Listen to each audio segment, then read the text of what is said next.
अस्सलामुअलैकुम। आज આપણે બનાવીએ છીએ સ્વીટ એન્ડ સાવર ચિકન।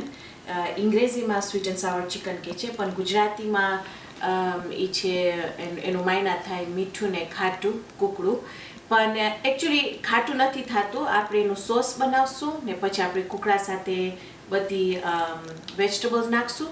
તો ચાલો આપણે શરૂ કરી। હું તમને બતાવું કે આપણે શું શું વસ્તુની જરૂર પડશે। અને આપણે પહેલાં વાપરશું જૈતુનનું તેલ, ઓલિવ ઓઇલ 2 ચમચા વાપરશું। અહીંયા છે મારી પાસે 1.5 કપ બાફેલું કુકડું, જેને નાના નાના પીસીસ કરી અને ખાલી લસણ, આદું, નિમક ને મરીમાં હું બાફી નાખી હતી।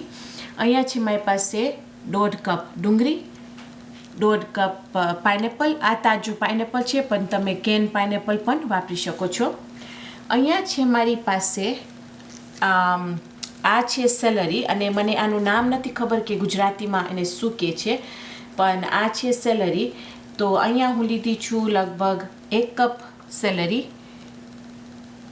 1.5 કપ ગાજર, 1 કપ લીલા મરચાં, 1/2 કપ લાલ મરચાં, 1/2 કપ પીળા મરચાં।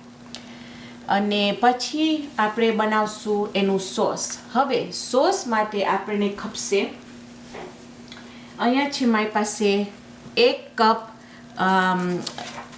બ્રાઉન શુગર, જેને ચોકલેટી શુગર કહે છે। અહીંયા છે અડધો કપ ધોરી ખાંડ। અહીંયા છે મારી પાસે 1 ચમચી કોર્નસ્ટાર્ચ, જેને હું લગભગ 2 ચમચી પાણીમાં નાખીને ઓગાળી નાખી છું। પછી આપણા પાસે છે, આપણે વાપરશું 1/2 કપ કેચઅપ, 1/2 કપ કાળું વિનેગર। હવે તમારી પાસે કાળું વિનેગર ના હોય જરાય યાદ નહીં કરજો, એ નહીં વાપરજો, તમે ખાલી આખું કપ રેગ્યુલર વિનેગર વાપરજો। તો આપણે 1/2 કપ કાળું વિનેગર વાપરશું, 1/2 કપ રાઈસ વિનેગર વાપરશું। પછી આપણે એની અંદર નાખશું ધોળી મરી।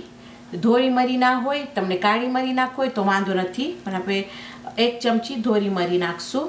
1.5 ચમચી એમાં આપણે નાખશું લસણ ને આદું। પછી અહીંયા છે મારી પાસે આ તીખું સોસ, ચાઇનીઝનું તીખું સોસ આવે છે, સિરાચા કે છે એને। તો તમારી પાસે ના હોય તો બીજા એકે પણ તીખું સોસ એમાં વાંધો નહીં આવે, ને આ તમારા ઉપર છે કે તમને જેટલું એની અંદર નાખવું હોય। ને અહીંયા છે મારી પાસે કોર્ન સિરપ, જેમાં આપણે 1/2 કપ કોર્ન સિરપ નાખશું। તો આ બધી વસ્તુ છે આપણું સોસ બનાવવા માટે। તો ચાલો પહેલાં આપણે શરૂ કરશું આપણું સોસ। તો હવે આપણે બનાવે છે આપણી સોસ।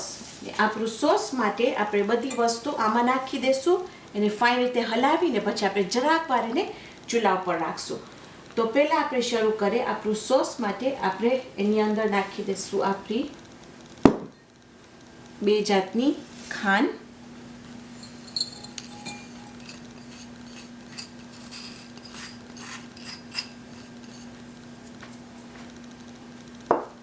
ઓકે।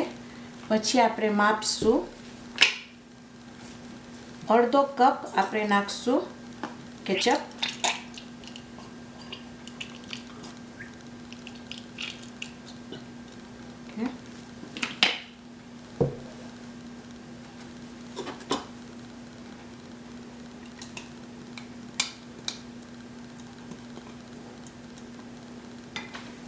કેચઅપ નાખી લીધા। હવે એ જ કપમાં આપણે નાખશું 1/2 કપ કાળો સુરકો,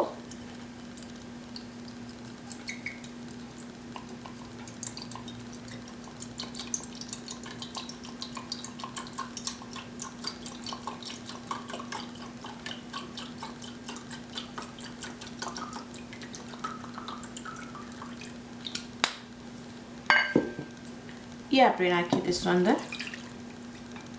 પછી આપણે નાખશું આપણું ધોળું સુરકો,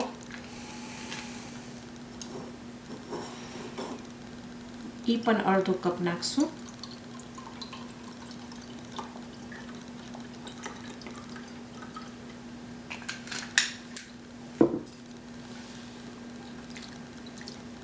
ઓકે, પછી આપણે નાખશું આપણું તીખું સોસ, જેટલું તમને એમાં નાખવું હોય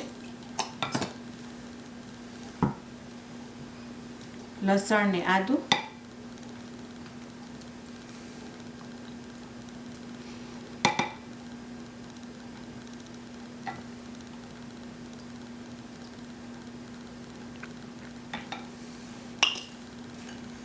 પછી આપણે નાખશું એની અંદર અડધો કપ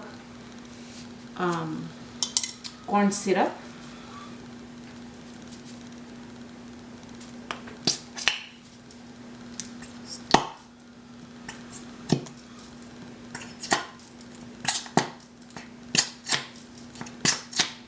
ને કોર્ન સિરપ તમને ના નાખવું હોય તો બિલકુલ તમારા ઉપર છે. આ ખાલી નાખું છું કે એનું ફાઇન જરાક ચરકાટ મારે છે. ધોરી મરી અને એક ચીજ ભૂલી ગઈ ને એ છે નિમક. ને હવે તમને જો નિમકના બદલીમાં સોયા સોસ નાખવું હોય તો તમે સોયા સોસ પણ નાખી શકો છો. હું કારો સુરકો નાખી છું તો હમણાં આપણે નાખશું નિમક, પછી હું ચાખીને આપણે જોશું કે આપણે નાખવું ખપશે સોયા સોસ કે નહીં. અને ફાઇન રીતે હલાવીને હું ચૂલો ઓન કરી નાખું છું, કારણ કે આપણે એને જરાક ચૂલો ઉપર રાખશું કે ખાંડ બધી ઓગળી જાય.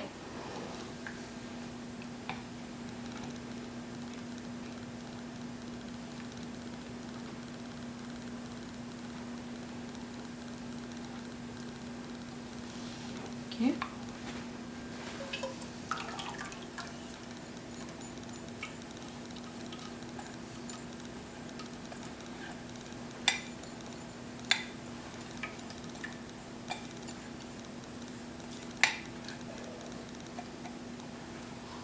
હવે આપણે જરાક ઉકાળશું એને.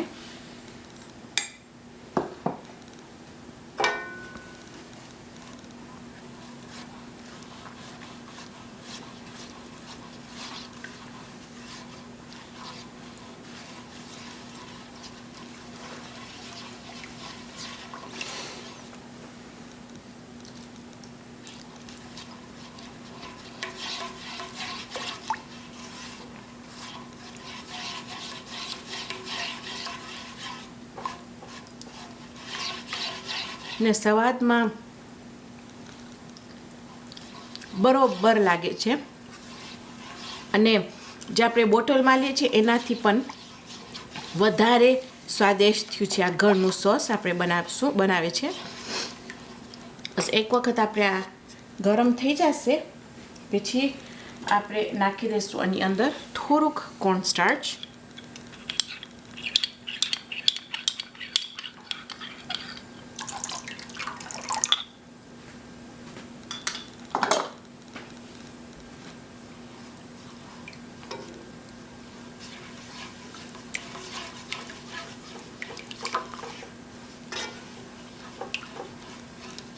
ને જરાક ઘાટું થશે એટલે આપણે એને ચૂલા ઉપરથી ઉતારી લેશું.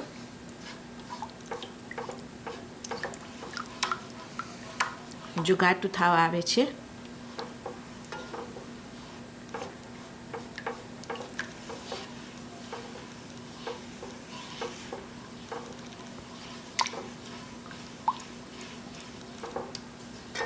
ઓકે, બસ હવે આપણે એને લઈ અને પાછું આ જ કપમાં નાખી દઈશું. હવે આપણે કદાચ આ બધું વાપરવું ના ખપે તો આપણે બીજું તમે રાખી દેજો. તો આવતી વખત તમે કોઈ પણ બીજી ચાઇનીઝની ડિશ બનાવતા હો તો એમાં પણ તમે વાપરી શકો છો. ઓકે, આપણે રાખી દઈશું જરાક બાજુમાં, ભલે જરાક ઠરે ત્યાર સુધી આપણે આપણું બકાલું તરવાનું શરૂ કરશું. બકાલા માટે આપણે નાખશું લગભગ 2 કપ જૈતુનનું તેલ, ઓલિવ ઓઇલ. ઓકે, એને ખોબરશું કે એકદમ ફાઇન રીતે ગરમ થાય.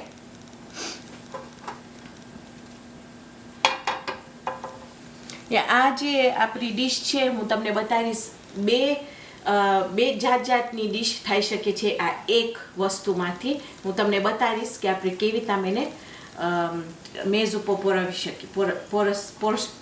હું બોલી જ નથી શકતી પણ કેતા હું ટેબલ ઉપર એને સર્વ કરી શકીશ. તો ચાલો પહેલાં આપણું તેલ તમે જોશો તો ફાઇન ગરમ થાય છે. અહીંયા તેલ ગરમ થઈ ગયું છે. પહેલાં આપણે નાખશું એની અંદર આપણી ડુંગળી.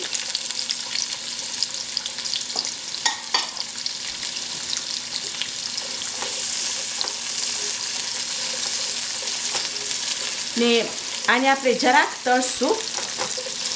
હવે આ વસ્તુ તમે કાં તો તમે આ બધી બકાલાની વસ્તુ છે એને તમે કાં તો કડક રાખી શકો છો, ને કાં તો તમારા ઘરે એવા માણસો હોય કે બચ્ચા હોય જે કડક બકાલું નથી ચાવી શકતા. મને યાદ છે જ્યારે મારા મરહુમ દાદીમાં હતા તો અમે જ્યારે બનાવે કે મારી મમ્મી જ્યારે એના માટે બનાવે તો જરાક વધારે બકાલાને રાંધી નાખતા હતા. તો શું જરાક ગાજર છે ને આ સેલરી છે કે મરચાં છે કે જરાક પોચા થઈ જાય. પણ અમારા ઘરમાં બધાય બચ્ચાઓ બધાય જવાન છે તો બધાયને કડક કડક ભાવે છે. તો હમણાં હું તમને બતાવીશ કેવી રીતના કડક બનાવવાનું. પણ જો તમને વધારે એને પકાવવું હોય સાવ ઓછું કરવા માટે તો જરાક એને વધારે તમે પકાવજો. તો જો અહીંયા આપણી ડુંગળી આપણને બહુ નથી પકાવી આપણી ડુંગળી. તો બસ આ ડુંગળી તૈયાર છે. હવે હું એની અંદર પહેલાં આ પાઇનેપલ નાખી દઈશ, કારણ કે મને ખબર છે કે જરાક ડુંગળી સાથે પાઇનેપલ રંધાય, કારણ કે ફ્રેશ પાઇનેપલ છે. હવે જો આપણે ડબ્બાનું પાઇનેપલ વાપરતા હોત તો પહેલાં આપણે બધું બકાલું નાખી દીધા હોત, પછી એની અંદર આપણે પાઇનેપલ નાખ્યા હોત. પણ કારણ કે આ તાજું પાઇનેપલ છે તો મને ખબર છે કે જરાક રંધાય, કારણ કે જરાક ખાટું છે ને તો મને ખબર છે કે જરાક જ રંધાય આપણા સોસમાં, આપણા ડુંગળીમાં. હવે આસ્તે આસ્તે આપણે શરૂ કરશું એની અંદર નાખવાનું આપણા બકાલું. બકાલામાં નાખશું આપણે આપણી સેલરી, ગાજર, પીળા મરચાં, લીલા મરચાં ને લાલ મરચાં. ને આ એક વસ્તુ છે જ્યારે પણ હું બનાવું તો એમાં બહુ જ બરકત થાય છે, કારણ કે એક વખત તમે બધા બકાલાને નાખી દો અંદર સાથે તો બહુ જ ફાઇન, એમાં બહુ જ સારું બરકત થઈ જાય છે. અને જોવાથી એનું રંગ સખત ફાઇન લાગે છે અને ઉપરથી તમે ખાશો તો વધારે ચમકદાર લાગશે, કારણ કે જે એનું સ્વાદ છે એ એકદમ સરસ સ્વાદ થાય છે એનું. હવે કારણ કે આપણું કૂકડું આપણે બાફી નાખ્યું છે હું પહેલાંથી, તો આપણે કૂકડું છેલ્લે બાફી નાખશું, કારણ કે આપણે નથી ખપતું કે ભાંગી જાય.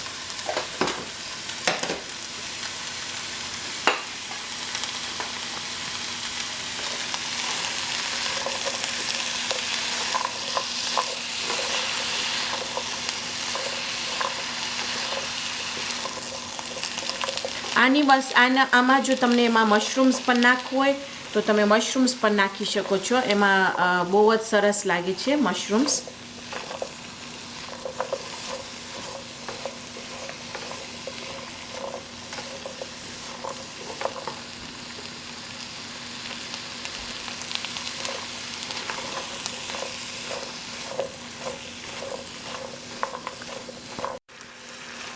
તો જો જરાક આપણા બકાલા જરાક નરમ થઈ ગયા છે, જરાક તમે જોશો તો આ ડુંગળી છે એ એટલી બધી ધોરી નથી લાગતી, ટ્રાન્સપેરન્ટ લાગે છે, તો એ બરાબર છે. હવે આપણે નાખી દઈશું એની અંદર આપણું કૂકડું. અને જો એની અંદર તમને વધારે કૂકડું નાખવું હોય, તમારા ઘરમાં વધારે ખવાતું હોય તો તમને એમ થાય કે તમારું બકાલું વધારે છે ને ગોશ ઓછું છે કે કૂકડું ઓછું છે ને તમને એમ થાય કે તમને 3 કપ કૂકડું નાખવું છે એની અંદર, તો એ પણ જરાય વાંધો નથી. ને તમે એની અંદર કૂકડાના બદલીમાં તમે ગોશ પણ નાખી શકો છો, અને ગોશનો એ બહુ જ ફાઇન, એટલું જ ફાઇન થાય છે. ઓકે, તો હવે આપણે ચિકન ફાઇન રીતે આપણું હલાવી લીધા આપણે ને, એટલે આપણે એની અંદર આપણું સોસ નાખી દઈશું. ઓકે, હવે સોસ પણ તમારા ઉપર ડિપેન્ડ થાય છે કે તમને કેટલું સોસ અંદર નાખવું છે. જો તમને એમ ખપતું હોય કે શાક જેમ આટલું બધું એની અંદર હોય તો તમે વધારે નાખજો, પણ જો તમને એમ લાગે કે તમને એટલું બધું નથી ખપતું એની અંદર સોસ, તો તમે થોડું થોડુંથી શરૂ કરજો અંદર નાખવાનું. તો હું જરાક જ આપણે ખાલી ચૂલા ઉપર રાખાઈને કે શું જરાક આપણું સોસ જરાક ઘાટું થઈ જાય કે બસ. હવે આ બધું અંદર પાકી ગયું છે તો આપણે જરૂર નથી વધારે એને ચૂલા ઉપર રાખવાની. હવે હું તમને કીધી કે પહેલાં હું એને સ્વાદ લઉં છું. પહેલાં સ્વાદમાં મને જોવું છે કે જો આપણું બરાબર છે બધું કે આપણે સોયા સોસ નાખવાની જરૂર છે. તો ચાખીને મને એમ લાગે છે કે એમાં ખાલી જરાક સોયા સોસની જરૂર છે. એમાં વધારે જરાક મીઠું છે અને તીખું છે, પણ નિમક જરાક ઓછું છે એમાં. તો આપણે સોયા સોસ નાખીને એનું બધાય સ્વાદ, મીઠું, ખાટું, તીખું બધું બરાબર એને કરી નાખશું. હા, થઈ ગયું બરાબર. હવે હું તમને કીધી હતી કે બે રીતે આપણે એને મેઝ ઉપર રાખી શકીએ છીએ. એક છે કે તમે કોઈ પણ જાતના નૂડલ્સ બનાવી શકો છો, બિલકુલ તમારા ઉપર છે, જે પણ તમને નૂડલ્સ વાપરવા હોય તો. ને આપણે આ નૂડલ્સમાં આ સ્વીટ એન્ડ સાવર એની અંદર નાખશું. કાં તો આપણે ચોખા સાથે પણ એને રાખી શકીએ છીએ. કાં તો તમે એને આ જુદું રાખી શકો છો ને આ પણ જુદી રાખી શકો છો, પણ જેને જેવી રીતે આમ ખાવું હોય. તમે જો ચાઇનીઝ રાઈસ કરવું હોય તો ચાઇનીઝ રાઈસ સાથે પણ આ સર્વ કરી શકો છો, મેઝ ઉપર રાખી શકો છો. તો ચાલો, આ એક છે આપણું. આ જે બીજું છે એ આપણે બધું એની અંદર આવી રીતે નાખી દઈશું.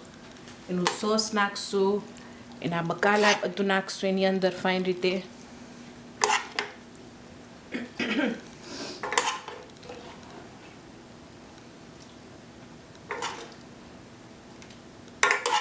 આ મારા બચ્ચાઓને બહુ જ ભાવે છે. ને પછી આપણે એને ફાઇન રીતે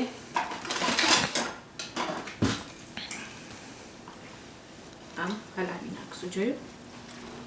તો એક વસ્તુ જે છે કે તમે જાત રીતે તમે મેઝ ઉપર રાખી શકો છો.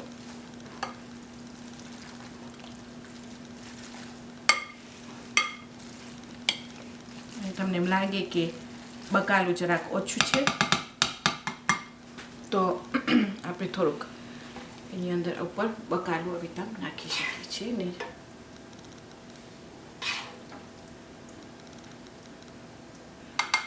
ઓકે, તો ચાલો, આજે આપણું નૂડલ્સ અને ચોખા તૈયાર છે. સ્વીટ એન્ડ સાવર રાઈસ કાં તો નૂડલ્સ તૈયાર છે. તો હવે હું તમને એને ચાખીને તમને કહીશ કે કેવું લાગે છે. ને મને લાગે છે કે હું નૂડલ્સને આ વખત ચાખીશ.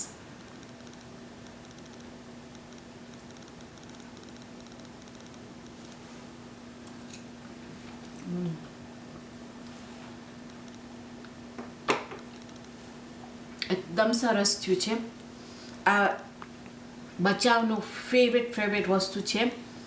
એટલી મજા આવશે એ લોકોને, ને એક રીતે એક જાતનો એ લોકોને બદલાવ મળશે ચોખાને શાકથી. તો ઇન્શાલ્લાહ આજે આપણે પતાવ્યા આપણું સ્વીટ એન્ડ સાવર કુકડા સાથે, જેને તમે નૂડલ્સ સાથે પણ રાખી શકો છો કાં તો ચોખા સાથે રાખી શકો છો. ઇન્શાલ્લાહ હું એક બીજી વિડીયો કરીશ ખાસ તમારા માટે. ચાઇનીઝ રાઈસ ને એ છે ચાઇનીઝ ચોખા, જેમાં નાના બકાલા જાય છે. તો તમે જોઈને તમે પણ આના સાથે સર્વ કરી શકશો. સો ઇન્શાલ્લાહ પ્લીઝ આવતા વખતે મને મળજો. આપણે બીજી જબરદસ્ત વસ્તુ બનાવશું. તો ત્યાર સુધી ખુદા હાફિઝ.